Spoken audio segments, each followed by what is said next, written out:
গর্ভাবস্থার প্রথম ত্রৈমাসিক আপনার এবং আপনার শিশু উভয়ের জন্যই আশ্চর্যজনক পরিবর্তন এবং বিকাশের সময়কাল। এটি আপনার শেষ মাসিকের প্রথম দিন থেকে শুরু হয় এবং গর্ভাবস্থার 3তম সপ্তাহের শেষ পর্যন্ত স্থায়ী হয়। সপ্তাহ 2 শেষ পিরিয়ডের পরে একটি ডিম্বাণু শুক্রাণু দ্বারা নিষিক্ত হয়, গর্ভাবস্থা শুরু হয়।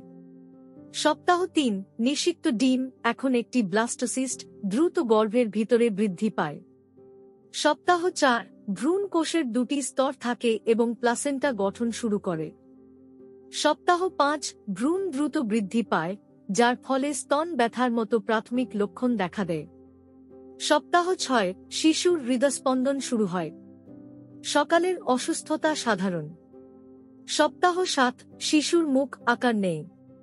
আপনি প্রায়ই প্রস্রাব করার প্রয়োজন অনুভব করতে পারেন। সপ্তাহ 8 আঙ্গুল এবং পায়ের আঙ্গুলগুলি তৈরি হতে শুরু করে এবং আপনি ক্লান্ত এবং বমি বমি ভাব অনুভব করতে পারেন। 9 সপ্তাহ শিশুটিকে দেখতে অনেকটা ক্ষুদ্র ব্যক্তির মতো। মর্নিং সিকনেস চলতে পারে। সপ্তাহ 10 প্রধান উন্নয়ন করা হয়েছে।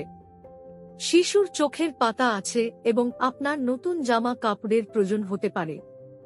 1 সপ্তাহ শিশুটি ঘুরে বেড়ায়, যদিও কিছু অনুভব করা খুব তাড়াতাড়ি হতে পারে। 1-2 সপ্তাহ শিশু পায়ের আঙ্গুল চুষতে এবং কুঁচকে যেতে পারে।